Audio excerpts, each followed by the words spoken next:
انسانوں کی برابری کا تصور اور حقیقت۔ دنیا بلکہ اگر کائنات میں بھی کہیں انسان ہوں تو ان سب کو یقیناً سہولتوں سے استفادہ کرنے کے برابر کے حقوق حاصل ہونے چاہیے، مگر ہم سب جانتے ہیں کہ ایسا نہیں ہے، کیونکہ ہم مسابقت کے ماحول میں رہتے ہیں۔ نظام معیشت چاہے سرمایہ دارانہ ہو، چاہے معدوم ہوتا ہوا اجتماعی و اشتراکی، اسلامی ہو یا مخلوط، مسابقت بہرحال ہر شعبے اور ہر میدان میں ہوتی ہے۔ مسابقت کو زندگی سے خارج کیا جانا ممکن نہیں، کیونکہ مسابقت کے نتائج سے ہی انسانوں کے رتبوں کے تعین، صلاحیتوں کی درجہ بندی اور فرائض کی تقسیم کے اعمال پورے کیے جا سکتے ہیں۔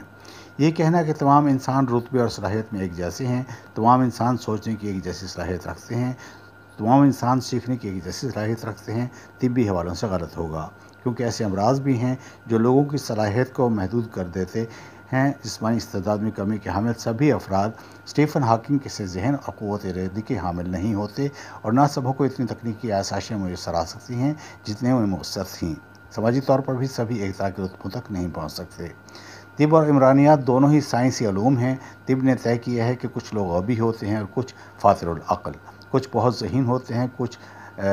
کم ذہین، کچھ اور ذہن کے حامل۔ عمرانیات طے کرتی ہے کہ خاص صلاحیتوں کے حامل افراد کو خاص رتبوں پر متعین کیا جانا چاہیے۔ معدنیات کے ماہر کو خارجہ امور کا شعبہ نہیں سونپا جا سکتا، اور بہت ممکن ہے کہ خارجہ امور پر گرفت رکھنے والا ماہر کسی ملک کے داخلی معاملات کو سنبھالنے میں یکسر ناکام ثابت ہو۔ انسانوں کی برابری کا تصور مغربی ملکوں میں جو ہمہ طرفہ ترقی یافتہ ملک ہیں، سبھی انسانوں کے لیے یکساں قوانین کا اطلاق اور برابر کے امکانات فراہم کیے جانا بہت حد تک اس لیے درست ہے کہ وہاں ایک بڑی حد تک معاشرتی طور پر شفاف فضا پیدا کی جا چکی ہے، لیکن ان ملکوں میں بھی مفادات کے حصول کو سریع بنانے میں تعلقات استعمال کیے جاتے ہیں۔ سوشلسٹ ملکوں میں تو رتبوں اور سہولتوں کی خاطر تعلقات پہلے بھی اہم رہے تھے اور آج بھی اہم ہیں۔ پارٹی کا رکن ہونا اور پارٹی کے اعلیٰ حلقوں سے اچھے تعلقات ہونا اچھا رتبہ پانے اور زیادہ سہولتیں حاصل کرنے کی ضمانت ہوتے ہیں۔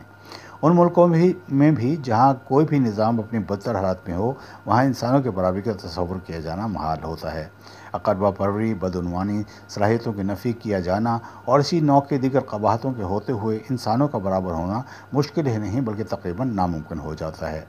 انسانوں کی قابلیت ذہنی استعداد ایک طرح کی ہو ہی نہیں سکتی، ورنہ جتنے لوگوں کو چاہا جاتا تربیت دے کر نابغہ لوگوں میں تبدیل کر دیا جاتا۔ نابغہ ہونا یا فنکار ہونا خودآزاد صلاحیتوں کے بعد ممکن ہوتا ہے، ان کی ان صلاحیتوں کو تعلیم و تربیت سے محض صقل کیا جاتا ہے۔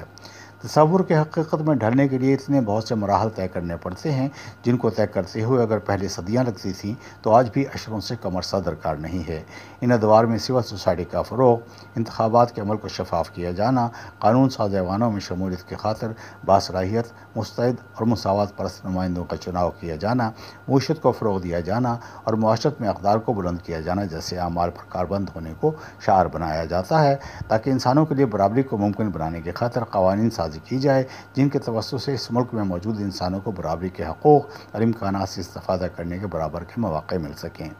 انسانوں کی برابری کا تصور محض تصور ہو تو وہ خیالی ہوتا ہے، البتہ حقیقت میں ڈھل جائے تو انسانوں کی برابری کا معاملہ ایجنڈے سے خارج ہو جاتا ہے۔ جہاں انسانوں کے لیے حقوق اور امکانات سے استفادہ کرنے کے مواقع برابری پر مبنی ہو جائیں، وہاں کے